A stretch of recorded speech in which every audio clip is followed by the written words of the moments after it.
1905-এ যেটা নিষিদ্ধ হয়েছিল, স্বাধীনতার আন্দোলন যেটা পরিচালিত হতো যে পত্রিকার মাধ্যমে মুসলিম উম্মাহকে সাহসিকতা দেওয়ার জন্য, তার সভ্যতা তার সংস্কৃতির পরিচয় যে পত্রিকা বহন করত, সেটা ছিল ভারতবর্ষের প্রথম শিক্ষামন্ত্রী মৌলানা আবুল কালাম আজাদের আল হিলাল।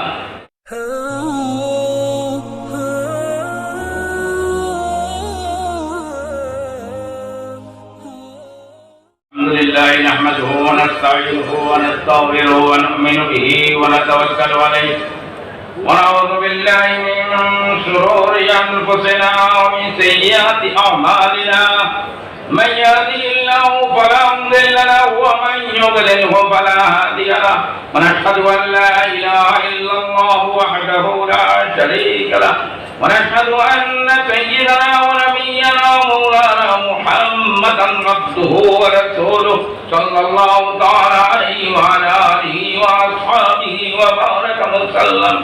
أما بعد، أعوذ بالله من الشيطان الرجيم. بسم الله الرحمن الرحيم. إن جاءكم فاسق بنبأ فتبينوا. وقال النبي صلى الله عليه وسلم: كفى بالمرء كذبا أن يحدث ما سمع، أو كما قال عليه الصلاة والسلام. صلى الله على سيدنا ونبينا ومولانا محمد وعلى آله وأصحابه وسلم. صلى الله على سيدنا ونبينا ومولانا محمد وعلى آله وأصحابه وسلم. صلى الله على سيدنا ونبينا ومولانا محمد وعلى آله وأصحابه وسلم. উত্তর পূর্ব ভারতের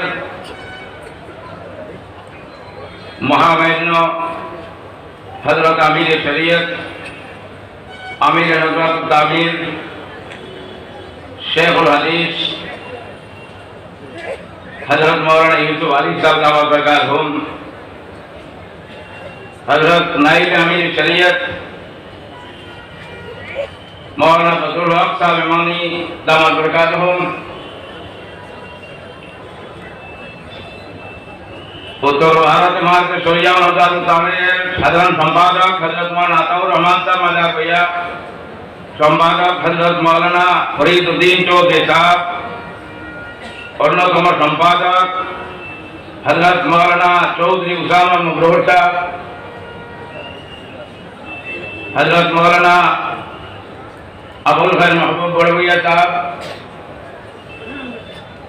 মৌলানা আসহাবউদ্দিন সাহেব, উলামায়ে কেরাম, যুবক ভাইরা এবং নতুন আমানতের কর্মী এবং নেতৃবৃন্দ, আমাকে বলা হয়েছে নতুন এবং ইমারতের কর্মসূচির উপরে আলোচনা করার জন্য।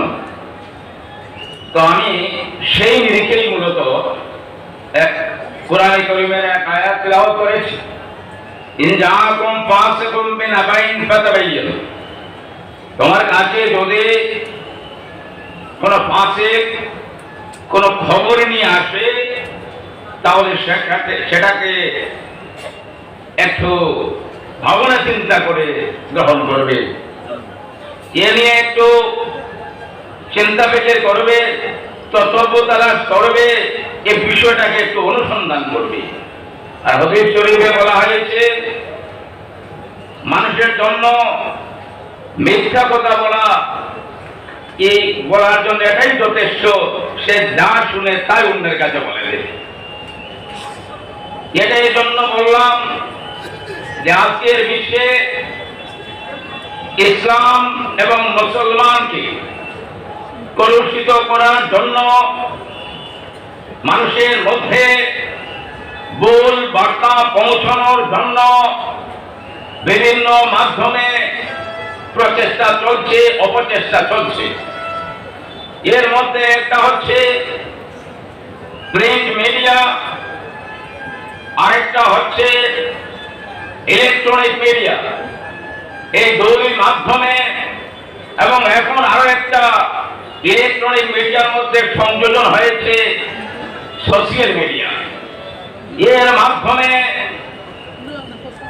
বিভিন্ন খবর তৈরি করে, যেটাকে সাংবাদিকতার ভাষায় ইয়েলো জার্নালিজম বলা হয়, সেটা সংবাদ তৈরি করে সংবাদ পরিবেশন করা হয়।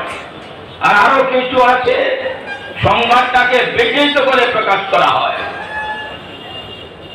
এইভাবে সর্বত্র চলছে, সারা বিশ্বব্যাপী। এতে আমাদের বিশেষত যুব সমাজ এবং তরুণ ওলামায়ে কেরাম তারা অনেক সময় বিভ্রান্ত হয়ে যান এবং নজওয়া এবং জামায়াতের অন্যতম একটা কাজ তার প্রচার বিভাগ, প্রকাশনা বিভাগ। এই প্রচার এবং প্রকাশনা বিভাগের মাধ্যমে বিভিন্ন দিনই পুস্তক পত্রিকা রচনা করা হয়। এর মাধ্যমে সঠিকভাবে ছোট ছোট বাচ্চাদের থেকে শুরু করে বড়দের কাছে পর্যন্ত ইসলামের সঠিক তথ্য পরিবেশিত হয়। আর আরেকটা মাধ্যম হচ্ছে যে পত্র পত্রিকার মাধ্যমে এখন খুব সহজে মানুষের কাছে নিজের বার্তা পৌঁছানো যায়। এই বার্তাটা পৌঁছানোর জন্য হযরত শেখুল মাশায়েখ শেখুনা আউয়াল আমির শরিয়ত মুজাদ্দিদে মিল্লাত উস্তাদুল আসাতিযা শেখুল হাদিস হযরত মাওলানা আব্দুল জলিল সাহেব চৌধুরী রাহমাতুল্লাহ আলাইহি তিনি একটা ব্যবস্থাপনা নিয়েছিলেন।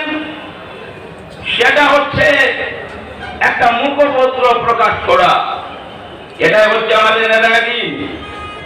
এই নেতাদিন প্রকাশ আমাদের মনে হতে পারে যে এটা বোধহয় একেবারে খুব একটা নতুন কথা।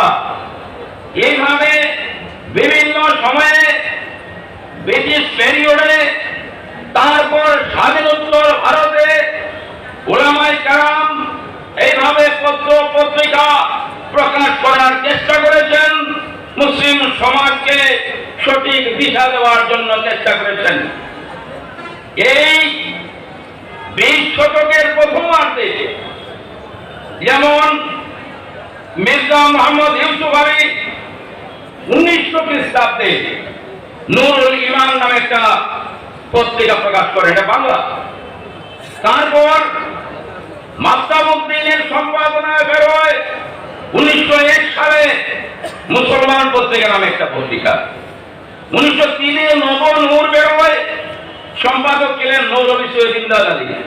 সেইভাবে 1904-এ বেরোয় ইসলাম শরীফ। 1908-এ একটা ফজলুল করিমের সম্পাদনায় বেরোয় বাসনা। 1911 সালে মুসলিম ঐতিহ্য পত্রিকা। আর সর্বোপরি 1905-এ যেটা নিষিদ্ধ হয়েছিল, স্বাধীনতার আন্দোলন যেটা পরিচালিত হতো যে পত্রিকার মাধ্যমে মুসলিম উম্মাহকে সাহসিকতা দেওয়ার জন্য, তার সভ্যতা তার সংস্কৃতির পরিচয় যে পত্রিকা বহন করত, সেটা ছিল ভারতবর্ষের প্রথম শিক্ষামন্ত্রী মওলানা আবুল কালাম আজাদের আল হিলাল। এটা 1905-এ নিষিদ্ধ হয়ে যায়। আমার কথার মূল কথা হচ্ছে এইভাবে তদানীন্তন সময়েও এই যতটা পত্রিকা আমি বললাম আল হিলাল বাদ দিয়ে সবটা বাংলা পত্রিকা। নাম যদিও উর্দু আরবি শোনা যাচ্ছে, কিন্তু বাংলা পত্রিকা। আল হিলালটা উর্দু ছিল। এই সমস্ত পত্রিকা সমাজের সংস্কারে কাজ করেছিল, কিন্তু এক একজন মানুষের সম্পাদনা এটা চলছিল, তাই সেখানে ভুল ভ্রান্তি হওয়ার সম্ভাবনা ছিল। কিন্তু নজওয়া এবং জামায়াতের মুখপত্র যে নেতাদিন, এটা এইভাবে চলে না। এটার একটা অ্যাডভাইজারি বোর্ড রয়েছে এবং এডিটোরিয়াল বোর্ড রয়েছে। তারা সব কিছুকে বিচার বিশ্লেষণ করে তারপরে এগুলোকে ছাপান। এরপরে এই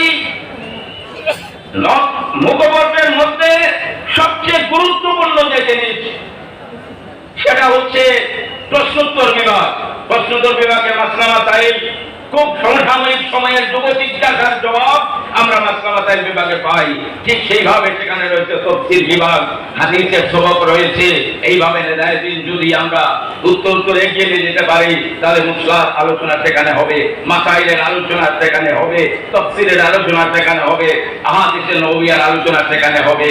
তাই আমি আহ্বান রাখবো সবার কাছে, আসুন আমরা নতুন প্রত্যেকটা কাজ তাকরীর, তাফসীর, ইরশাদ এমনকি নেদায়দিনকে আমরা আরো বেশি প্রতিষ্ঠিত করি, আরো বেশি গ্রাহক হই, আরো বেশি নতুন কাজকে ঘরে ঘরে পৌঁছে দেই, ইমারতের কাজকে ঘরে ঘরে পৌঁছে দেই। এই আহ্বান থেকে আমার বক্তব্য শেষ করছি। ওয়া দাওয়ানা আলহামদুলিল্লাহি রাব্বিল আলামিন। আলহামদুলিল্লাহ। মাওলানা আব্দুল্লাহ সাহেব, আমরা সরকার মহাশয় মাদ্রাসাগুলোর বন্ধ ছিল শুক্রবার, তাই বলছেন বাচ্চারা বলে ক্ষতি হয়ে যায়, ও কইয়া শুক্রবার কোন বন্ধরে রবিবার বানাইছিল। আমরা দেখি আর শুক্রবার কোন বন্ধ রবিবার করায় যথেষ্ট ক্ষতি হয়েছে এতদিন বাচ্চারা। কারণ আপনি আমরা হয়তো চাকরি হয় বান্ধিয়া রাখিলিবার শুক্রবারে, কিন্তু বাচ্চাই করে বান্ধিতে পারতাম না, হ্যাঁ মসজিদও যাইব, এটা সব বাচ্চাই নমাজও যাই দিকে আমরা কাজও থাকিলে তারা ফাইদা পাই। শুক্রবারে আপনি দেখেন বদরপুর টাইটেল খাটিগড়া সিনিয়র ও আরো প্রি সিনিয়র যেন বড় বাচ্চারা আছে, তারা শুক্রবার হইলে এটা কোনো মন্ত্রী নেতা থেনা কোনো বেটার কথা মানে না, তারা মানে আল্লাহ আল্লাহ রসুলের কথা।